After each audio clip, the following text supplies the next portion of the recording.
नमस्कार, मैं हूं आपके साथ मयंक। आज 22 तारीख है और पिछले 24 घंटे के और ख़ास तौर पर बीती रात के ईरान और अमेरिका की जंग से संबंधित सारे अपडेट लेकर मैं आपके सामने हूं। मैं आपको बताऊंगा किस तरह से अगले चंद घंटों में ये तय होने वाला है कि अब आगे मिडिल ईस्ट में क्या होगा। क्या बड़ी जंग फिर छिड़ने वाली है कुछ घंटों के बाद? देखिए, जो बड़ी खबरें आ रही हैं उसमें 3-4 खबरें ऐसी हैं जिन्होंने ये इशारा कर दिया है कि अब आगे क्या होने वाला है।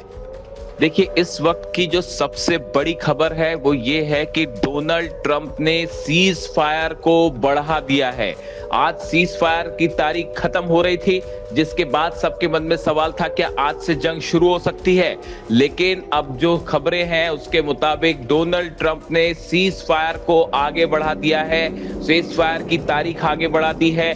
लेकिन डोनाल्ड ट्रंप ने यह साफ नहीं किया है कि सीज फायर अभी कितने दिनों तक जारी रहेगा। और गौर करने वाली बात यह है कि ये सीज फायर की जो लिमिट है ये डोनाल्ड ट्रंप ने अपनी तरफ से बढ़ाई है।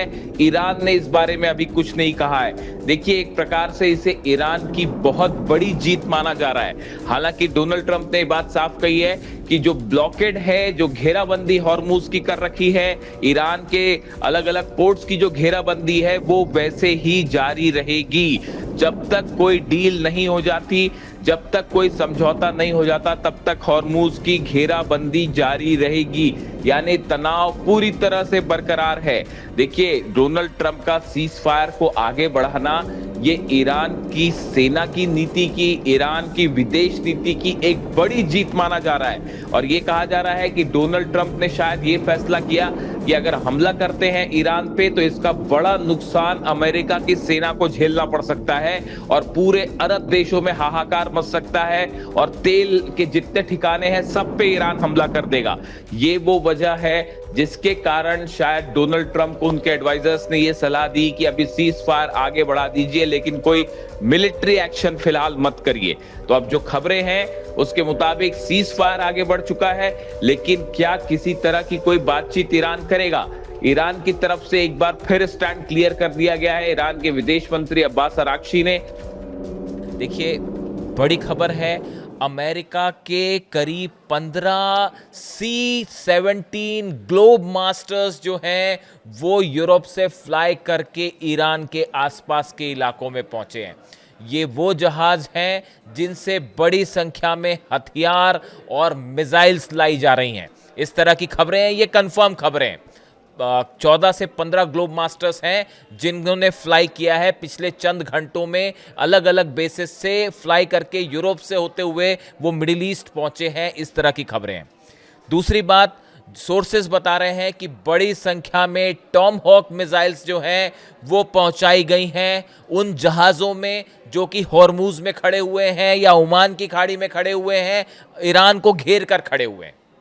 अब बड़ी साधारण सी बात आप समझ सकते हैं कि ये जो C-17 ग्लोब मास्टर्स लाए गए हैं, इनमें जो हथियार लाए गए हैं, ये मिसाइल्स लाई गई हैं, ये कम से कम बातचीत करने के लिए तो नहीं लाई गई।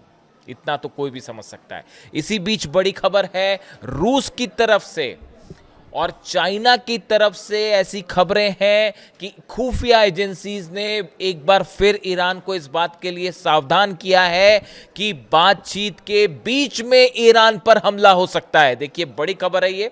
इस तरह की वार्निंग बीच में भी दी गई थी रूस के जरिए, और एक बार फिर ऐसा बताया जा रहा है कि खुफिया एजेंसीज ने आगाह किया है ईरान को कि बातचीत के बीच में ही, यानी कि जब टॉक्स चल रही हो, अगर होती है तो।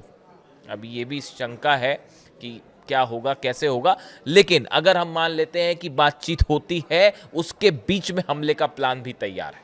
यानी अगर यूरेनियम पर बात नहीं बनती है तो डोनाल्ड ट्रंप हमला करवा सकते हैं बीच में ही। इसके लिए ईरान को आगाह किया गया है। इसी बीच इजराइल में एक बड़ी बैठक हुई है, जिसमें ये बैठक बीती रात हुई, जिसमें इजराइल के तमाम बड़े अधिकारी थे वो शामिल थे। नेतन्याहू शामिल थे, डिफेंस मिनिस्टर काट्स थे वो शामिल थे, और बाकी के जो इजराइल के सेना के प्रमुख हैं वो शामिल थे। इस बैठक में ये प्लान बनाया गया है कि कैसे ईरान पर सरप्राइज अटैक किया जाए, कैसे अचानक से हमला किया जाए। यानी देखिए, सब कुछ वैसा ही हो चुका है जैसा पहले था और बड़ी जंग की तरफ मामला आगे बढ़ रहा है। कहा यह भी जा रहा है कि इस बार मामला और लंबा खिंच सकता है, इसके लिए भी तैयारी शुरू कर दी गई है। लेकिन इसी बीच मैं ईरान के एक ऐसे शख्स का जिक्र करना चाह रहा हूं जो अब यह तय करेगा कि बातचीत होगी या नहीं होगी, किन शर्तों पर होगी, डील होगी या नहीं होगी, और जंग होगी या नहीं होगी। ये सारे फैसले अब ईरान का वो शख्स ले रहा है जिसे ईरान का शेर कहा जा रहा है, जिसे ईरान का फौलाद कहा जा रहा है, जिसे ईरान का आज की डेट में सबसे शक्तिशाली जो है सेना का कमांडर बताया जा रहा है। मैं जिक्र कर रहा हूं आईआरजीसी चीफ अहमद वाहिदी साहब की। देखिए, मैंने आपको पहले अपने वीडियोस में बताया था, जब तक ईरान की सेना यानी अहमद वाहिदी साहब के जरिए अगर कोई अप्रूवल मिलता है किसी चीज़ का, तभी उस बात को माना जाएगा। और ईरान की पूरी जनता इस समय सेना के साथ खड़ी हुई है। यानी ये कहा जा रहा है कि अहमद वाहिदी वो शख्स हैं जिन्होंने पिछले 48 घंटे में डोनाल्ड ट्रंप को घुटने पर ला दिया है। देखिए, ये बहुत बड़ी बात है। आप देखें पिछले 48 घंटे में किस तरह से डोनाल्ड ट्रंप तमाम कोशिशें कर रहे हैं कि किसी तरह से बातचीत हो जाए, ईरान से बातचीत हो जाए, चीज़ें सेट हो जाएं। इसके लिए हर चीज़ पर एक बड़ी बढ़त बनाई हुई है ईरान के आईआरजीसी के चीफ अहमद वाहिदी साहब ने। देखिए, अहमद वाहिदी जो हैं, मैं इनके बारे में पहले भी आपको बता चुका हूँ। इनकी 2-3 नई और चीज़ें मैंने समझने की कोशिश की। आखिर आप देखें, पिछले कुछ वक्त में ईरान की सेना ने जिस तरह से एक एग्रेसिव स्टैंड लिया है, और आप देखिए हर मामले पे अमेरिका पर भारी पड़ती दिखाई दे रही है, चाहे जंग की बात हो, चाहे टॉक्स की बात हो। ऐसा लगता है पूरा कमान जो है वो ईरान की सेना के हाथ में आ गया, अहमद वाहिदी साहब के हाथ में आ गया। तो मेरे मन में अचानक जब मैं उनकी बात कर रहा था, उन पर रिसर्च कर रहा था, तो मेरे मन में एक तस्वीर बन रही थी। और वो तस्वीर किसकी थी? कासिम सुलेमानी साहब की। ईरान के शायद एक ऐसे कमांडर जिन्होंने अमेरिका समेत पूरी इजराइल की तो रातों की नींद उड़ गई थी। और कहा जाता है कि अगर कासिम सुलेमानी साहब जिंदा होते तो अब तक तो इजराइल को सीधा सीधा तौर पे हार हो चुकी होती। खैर, अब ये बताया जाता है, देखिए मैंने इस तरह से रिसर्च करी तो मुझे जानकारी प्राप्त हुई कि ये जो अहमद वाहिदी साहब हैं आईआरजीसी चीफ, ये कासिम सुलेमानी साहब के बेहद करीबी रह चुके हैं। और उन्होंने कई मिलिट्री अभियानों में कैसे प्लानिंग की जाए, कैसे जो है वो सेना को अलग अलग पार्ट्स में डिवाइड किया जाए, कहाँ पे हमले करना है, कौन सी यूनिट्स कहाँ पे हमले करेगी, कैसे डिवीज़न ऑफ जो है पावर करना है, इन तमाम चीज़ों की रणनीति बनाने में अहमद वाहिदी साहब जो हैं उन्होंने कासिम सुलेमानी जो हैं उनसे काफ़ी कुछ चीज़ें सीखी है, बारीकियाँ सीखी है सेना की। आप देखिए, इसी वजह से कहा जा रहा है कि जो ईरान एकदम रिजिड स्टैंड पर आ गया है कि किसी भी सूरत में अमेरिका से 1 इंच का भी जो है वो नीचे नहीं झुकना है या किसी दबाव में नहीं आना है। ये बेहद एग्रेसिव स्टैंड याद दिलाता है कासिम सुलेमानी साहब की। और अहमद वाहिदी अब हर फैसला ले रहे हैं, इसमें कोई किसी को भी कोई कंफ्यूजन नहीं होना चाहिए। पूरी कमान अब ईरान की सेना के हाथ में। बातचीत करना है, नहीं करना है, ट्रंप को क्या जवाब देना है, नेतन्याहू को क्या जवाब देना, हर चीज़ का फैसला ईरान की सेना कर रही है। देखिए, इसके अलावा आप बताएं, जैसे ये 1979 की जो इस्लामिक रेवोल्यूशन हुई, उस रेवोल्यूशन के समय से ही अहमद वाहिदी साहब सक्रिय रहे। और उन्होंने न सिर्फ कासिम सुलेमानी साहब बल्कि अली खामनेई साहब के भी वे बेहद ना सिर्फ करीबी रहे, बल्कि जो इनकी इस्लामिक रेवोल्यूशन के जो प्रिंसिपल्स हैं उनके वो एक बिल्कुल मजबूत फाउंडर समर्थक माने जाते हैं। जो विज़न अली खामनेई साहब का था, देखिए ये 2-3 चीज़ें मुझे ऐसी लगी जो जिस पे ईरान एक बार फिर से कंसोलिडेट करके आगे बढ़ रहा है। देखिए, वो अली खामनेई साहब का विज़न, जो सुप्रीम लीडर थे वो, लेकिन उनका ये विज़न बड़ा साफ था कि कौन ईरान का दुश्मन है और उससे कैसे निपटा जाए। देखिए, अली खामनेई साहब हमेशा ये बात कहते रहे, अमेरिका से बातचीत का कोई मतलब नहीं होगा। ठीक है, बातचीत करनी चाहिए, उन्होंने कहा ठीक है बात करिए, लेकिन इसका नतीजा नहीं निकलेगा। और इसी विजन को लेकर अब अहमद वाहिदी साहब आगे बढ़ रहे हैं। वो इस बात को समझते हैं। आप खुद सोचिए, डेलीगेशंस आ रहे हैं अलग अलग, अगर बातों के और दौर होते भी हैं, लेकिन यूरेनियम के मुद्दे पे सहमति कैसे बनेगी? इसीलिए कल ईरान की सेना ने कहा कि हम वहाँ कहीं भी किसी भी जगह पहुंच जाते हैं, बात कर लेते हैं, चलिए ठीक है बात कर लेते हैं उससे, लेकिन बात आगे कहाँ बढ़ेगी, डील कहाँ होने वाली है। आप तो धमकियां चमकियां दे रहे हैं लगातार, आपके हथियार पहुंच रहे हैं, ग्लोब मास्टर से जो है वो आप हथियार पहुंचा रहे हैं, टॉमहॉक मिसाइल पहुंचा रहे हैं, और ऐसे में आप बातचीत की बात करते हैं कैसे रिस्पेक्टफुल तरीके से। तो ईरान की सेना का विजन बिल्कुल क्लियर है कौन क्या करना चाहता है।